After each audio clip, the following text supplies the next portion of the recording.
Varicose veins కి సరైన చికిత్స కోసం సంప్రదించండి ఎవిస్ హాస్పిటల్. నమస్కారం, మీరు చూస్తుంది India's largest digital media network Suman TV. ఈ రోజు మనతో పాటు ఉన్నారు ప్రముఖ ఆధ్యాత్మికవేత్త అనంతలక్ష్మి అమ్మగారు. నమస్తే అమ్మ. నమస్తే తల్లి. అమ్మ, ధనుర్మాసం ప్రారంభమైపోయింది. సో ఈ ధనుర్మాసం ప్రత్యేకత ఏంటి, అలాగే ఎలా ఉపయోగించుకోవాలి, ఎలాంటి ఫలితాలు వస్తాయి?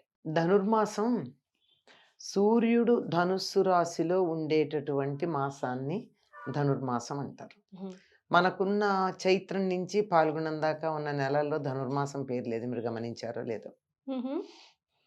లేదు కదా. చైత్రం, వైశాఖం, జ్యేష్టం, ఆషాఢం, శ్రావణం, భాద్రపదం, ఆశ్వీజం, కార్తీకం, మార్గశిరం, పుష్యం, మాఘం, ఫాల్గుణం, అంతేగా, అయిపోయినాయిగా. ఈ ధనుర్మాసం ఏమిటి? అవేమో చంద్రుడు పూర్ణిమ నాడు ఏ నక్షత్రం సమీపాన ఉంటాడో దానికి అటు ఇటు ఉండే చెరో పక్షం, చెరో 15 రోజులు ఆ మాసంగా చెప్పేటట్టు ఉంటుంది. ఇది సూర్యుడు ఏ రాశిలో ప్రవేశిస్తాడో దాన్ని బట్టి ఉంటుంది. అది చంద్ర సంబంధం, ఇది సూర్య సంబంధం. సూర్యుడు ధనుస్సు రాశిలో ప్రవేశించి మళ్ళీ మకర రాశిలో ప్రవేశించడానికి వెళ్ళే వరకు ఉన్న 30 రోజుల్ని మనం ధనుర్మాసం అంటాం. ఇది మామూలుగా అయితే మనం నిత్య కృత్యంలో చాంద్రమానాన్నే పాటించిన ఈ మళ్ళీ సౌరమానాన్ని కూడా పాటిస్తూ ఉంటాం గనక కొన్ని సందర్భాల్లో, ఎందుకంటే రెండింటి యొక్క సమన్వయం ఉంటేనే మనకి పరిపూర్ణంగా కాలం యొక్క స్వరూపం, స్వభావం అర్థమవుతాయి కనుక దాన్ని అనుసరించి పాటించేటటువంటిది ఈ సౌరమానం. దాంట్లో ధనుసు రాశిలో సూర్యుడు ప్రవేశించినప్పటి నుంచి మళ్ళీ మకర రాశిలో ప్రవేశించేదాకా ఉండే 30 రోజులు. ఇది ప్రత్యేకత ఏమిటి అంటే, ధనుస్సుకు ఉండే సంకేతం ఏమిటి? ఎక్కుపెట్టిన విల్లు. గోడకి తగిలించిన విల్లు కాదు, ఎక్కుపెట్టిన విల్లే ఉంటుంది.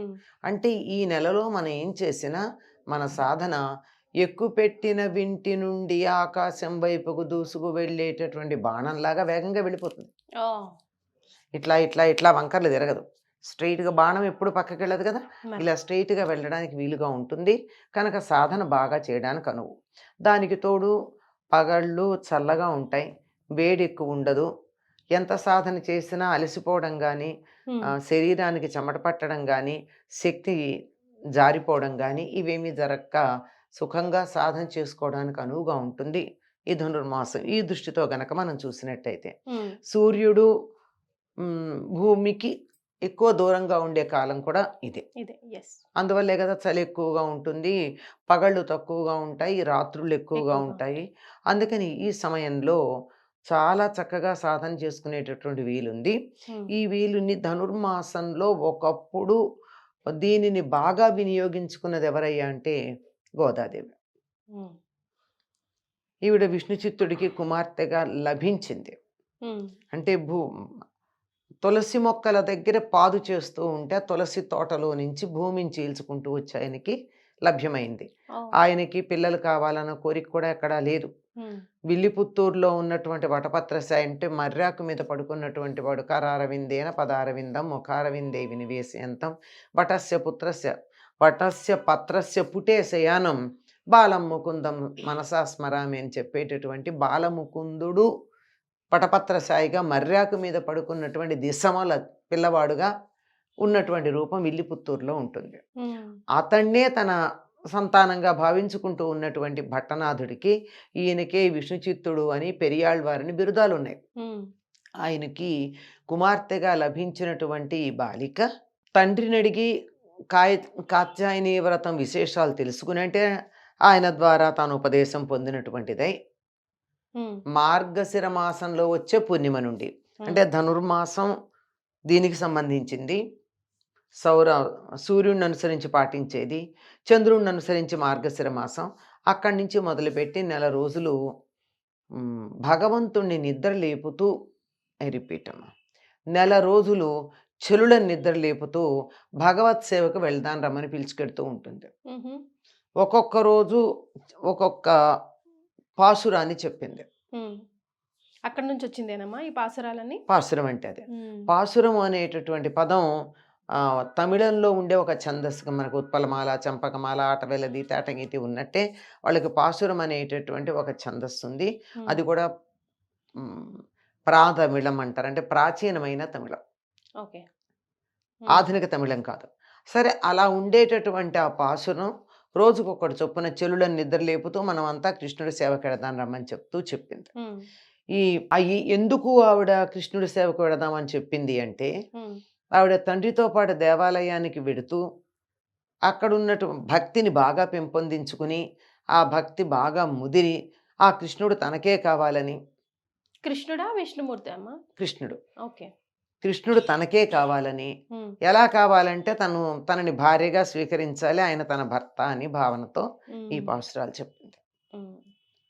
చివరికి ఈవిడ భక్తికి, ఈవిడ చేసినటువంటి సేవకి, పూలందించాలని పడుతున్నటువంటి తాపత్రయానికి, వీటన్నింటికి లొంగిపోయి ఆయన ఆవిడతో వివాహానికి అంగీకరిస్తాడు.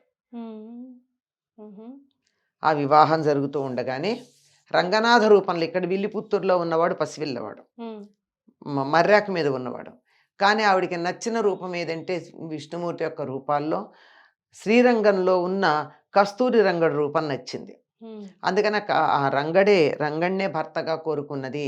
ఆ రంగడే వచ్చి ఈవిని వివాహం చేసుకుంటాడు. వివాహం చేసుకుంటున్న సందర్భంలో ఈవిడ సశరీరంగా ఆయనలో లీనమైపోయింది. అంటే ఈ భౌతిక శరీరంతో పాటుగా కృష్ణుడిలో లీనమైపోవడం జరిగింది.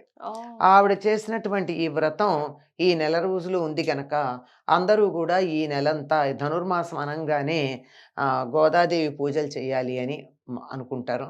దీనికోసం తెల్లవారుజామునే బ్రాహ్మీ ముహూర్త సమయానికే నిద్రలేచి గోరువెచ్చని నీళ్లు, లేదా దరిదాపుల్లో చెరువులు కానీ కాలువలు కానీ ఉంటే అక్కడ వాటిల్లో నీళ్లు, ఆ మాత్రం వేడెక్కేదాకా ఇంట్లో నీళ్ళని వెచ్చపెట్టి అంతవరకే వాటితో స్నానం చేసి చక్కగా అలంకరించుకోవడం కృష్ణుడికి చాలా ఇష్టం. చక్కగా అలంకరించుకుని వీరంతా గోదాదేవి చెలులు కలిసి కృష్ణుడి సేవకు వెళ్ళారు. చెలుల్ని ఎందుకు నిద్ర లేపుతూ ఉంది అంటే, మనం ఏం చేయాలో చెప్తున్నారమ్మా. ఇప్పుడు మనం ఏం చేయాలో, మన ఇంట్లో ఉన్న గోరువెచ్చని నీళ్ళతో స్నానం చేసి ఏం చేయాలని చెప్తున్నారు. మళ్ళీ స్టోరీకి వెళ్ళిపోతున్నారు. ఇప్పుడు మనకి ఏం కావాలి? ఇప్పుడు మీరు అది చెప్పారు, నిద్ర లేపి అందరినీ కలిసి తీసుకెళ్లారని చెప్పారు. ఇప్పుడు మళ్ళీ ఏం చెప్తున్నారంటే, మనం ఇంట్లో గోరువెచ్చని నీళ్లు మన అందుబాటులో బావి ఉంటే ఓకే చెప్పమంటారా? అది చెప్తున్నారు. మళ్ళీ స్టోరీలోకి వెళ్ళిపోతున్నారు. నేను మన ఇంట్లో బావిలో ఉంటే అది పెట్టుకోమనలా, అసలు జనరల్ గా అట్లా మనం స్నానం చేసి మనం ఏం చేయాలి ధనుర్మాసంలో అని అన్నది చెప్తున్నారు. అది చెప్పాలా? గోదాదేవి గురించి చెప్పాలి. గోదాదేవి చెప్పేశారు. అయిపోయిందా? ఆవిడ మరి రంగనాథుల్లో లయం అయిపోయింది. సో ఈ ధనుర్మాసాన్ని మనం అందరం చక్కగా వినియోగించుకొని ఉదయాన్నే అదే మరి బ్రాహ్మీ ముహూర్తం అదే చెప్తున్నాను కదా. ఇంకేంటి లేచి మళ్ళీ స్టోరీలోకి వెళ్ళిపోయారు. చెలికత్తెల్ని ఎందుకు లేపుతుందంటే అది కూడా చెప్పాలి. ఇక్కడ చెప్పేశారు, దీంట్లో చెప్పాలి. ఓకే, దీంట్లో చెప్పాలమ్మా. ఈవిడ చెలికత్తెలందరినీ ఎందుకు లేపుకెళ్ళింది అది కూడా మనం తెలుసుకోవాలి కదా. ఎందుకు అంటే ఈ వ్రతం ఒంటరిగా చేయకూడదు, సామూహికంగా చేయాలి. సామూహికంగా చేస్తేనే ఫలితం ఎక్కువ ఉంటుంది. అందుకని చెలుడని లేపింది.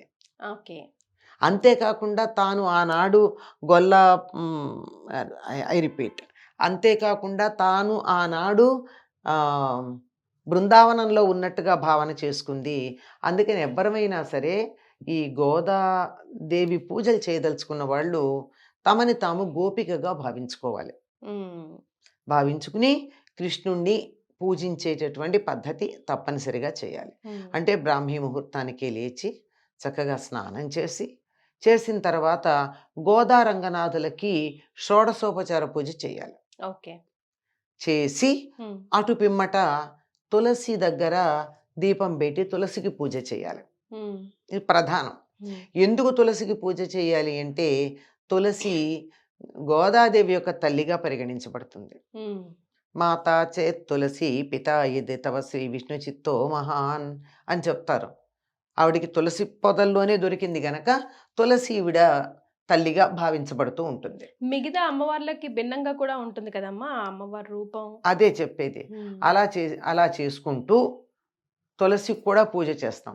ఈ చేయడానికన్నా ముందు మీరు అన్నారే, ఈ వ్రతం చేసేటప్పుడు కొన్ని నియమాలు గోదాదేవి పాటించింది. మ్హూ.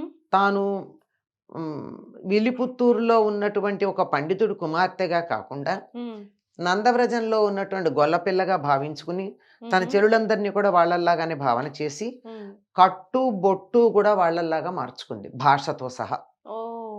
ఆ గొల్లలు ఏ రకంగా కుటిపైట వేసుకుంటారో అట్లా తాను కూడా కుడిపైట వేసుకుని, మ్, వాళ్ళు ఏ రకంగా పెడకొప్పు పెట్టుకుంటారో అట్లా మ్. పెడకొప్పు అంటారు దీన్ని. పెడకొప్పు అంటారు అంటే పక్కకి తీసి, అంటే వెనకాల మధ్య కాకుండా క్రాస్గా కొంచెం. ఇట్లా పక్కకి. మ్, పెడ అంటే పక్క. ఈ పక్కకి తీసి కొప్పు ఇక్కడ పెట్టుకుని జుట్టంతా ముడి వేసుకుని మ్, పల్లెలలో వాళ్ళు మాట్లాడే భాష మాట్లాడుతూ, మ్. పండితులు మాట్లాడే భాష కాకుండా ఆ విధంగా ఎటువంటి కల్మషం లేని స్వచ్ఛమైన మనసుతో కృష్ణుని చేరుకునేటందుకు ఆవిడ రోజుకొక పాసురం చెప్పింది. వాటిని ఇప్పుడు పాసురాలు అన్న పేరుతో మనం వింటున్నాం. ఎస్. ఇప్పుడు నిజం చెప్పాలంటే దీన్ని చాలామంది ధనుర్మాస వ్రతం అని కూడా అన్నారు. ఏమంటారు? మ్. తిరుప్పావై అంటూ ఉంటారు. అవును. అంటే ప్రతిరోజు తిరుప్పావైలో ఉన్న ఒక పాసురాన్ని అనుసంధానం చేయడం. శ్రీ వైష్ణవులు వాడేటటువంటి పదం చదవటం అని చెప్పరు. అనుసంధానం చేశామండి తిరుప్పావై అంటారు. మ్, అంటే దాన్ని వాళ్ళ ఉద్దేశం మంచిదే. అనుసంధానం చేయడం అంటే అది చదివి అర్థం తెలుసుకుని ప్రాక్టీస్ ఆచరణలో పెట్టడం. మ్, ఆ విధంగా తులసి దగ్గర పూజ అయిన తర్వాత ఉదయమే తిరుప్పావైని, అంటే ఆవిడ తెల్లవారుజామున చదివింది, మనం తెల్లారుజామున చదవగలమా అన్నది ఎవరికి వాళ్ళు ఆలోచించుకోవాలి. మ్, తులసి దగ్గర కూడా పూజ చేసి, మ్. సాధారణంగా ఈ వ్రతం చేసేటటువంటి వాళ్ళు తిరుప్పావైలో ఆనాటికి సంబంధించిన పాసురాన్ని మ్, అనుసంధానం చేసుకుంటారు. మ్, అంటే గోదా స్తుతి చేస్తారు. మ్, ఆ తర్వాత మొదటి శ్లోకం చదువుతారు, మొదటి పాసురం. మ్. తర్వాత ఈనాటి పాసురం చదవటం, తర్వాతది కూడా చదవటం. ఇలా చేసి అనుసంధానం చేసుకుంటూ తమని తాము ప్రకృతికి పరమాత్ముడికి దగ్గరగా ఉంచుకునేటటువంటి ప్రయత్నం చేస్తారు. ఇది చాలా అనుకూలంగా ఉండే సమయం గనక ఏమాత్రం కొద్ది సాధన చేసినా మనం మనం అనుకున్నటువంటి లక్ష్యానికి ఎక్కుపెట్టిన బాణంలాగా వెళ్ళడానికి అనుకూలంగా ఉంటుంది. ఇది చిన్నప్పటి నుంచి అలవాటు చేయడానికి ధనుర్మాసంలో పిల్లల చేత గొబ్బెమ్మలు పెట్టించటం, మ్హూ. పూజ చేయించడం లాంటివి చేయిస్తూ ఉంటారు. సాధన అన్నారు, ఉమ్, బాణం ఎక్కువ పెట్టడం అన్నారు, లక్ష్యం వైపు చేరడం అన్నారు. ఉమ్, ఇప్పుడు నా లక్ష్యం ఉమ్, నేను ఒక పెద్ద పొజిషన్కి వెళ్ళాలని. ఉమ్. అది కాదు కదా మీరు చెప్పిన అర్థం. ఏదైనా ఏదైనా అవుతుంది. ఉమ్. ఏది పరమాత్మలో చేసినా ఐక్యం అవ్వడం. అది ప్రధానమైన, ఇవి చిన్నవి. ఉమ్. అసలు ప్రధానమైన పెద్ద లక్ష్యమే సాధించేటప్పుడు చిన్నవెంతమ్మా? మరి. పెద్ద సముద్రాన్ని ఈదగలిగిన వాడికి పిల్లకాలం ఎంత? ఉమ్. అట్లా దానికే చేరగలదు. ఇది కావాలన్నా జరుగుతుంది. ఉమ్. ఏదైనా మనం అనుకున్న లక్ష్యం ఏదైనా సాధించటానికి అనువైనటువంటి కాలం. గోదాదేవి మాత్రం తాను కృష్ణుణ్ణి చేరుకోవాలనుకుంది, చేరుకుంది. మనం ఒక ఉన్నత స్థానానికి చేరాలనుకుంటాం, చేరుకుంటాం కొంచెం సాధన చేస్తే చాలు. ధనుర్మాస ప్రత్యేకత అదన్నమాట. సాధన ఇంపార్టెంట్, తద్వారా లక్ష్యాన్ని కొంచెం చేరుకుంటాం. చేసినా లక్ష్యానికి చేరుకోవడానికి అనుకూలమైన కాలం. కాలం. రైట్. చాలా సంతోషం అమ్మా, ధన్యవాదాలు. నమస్తే.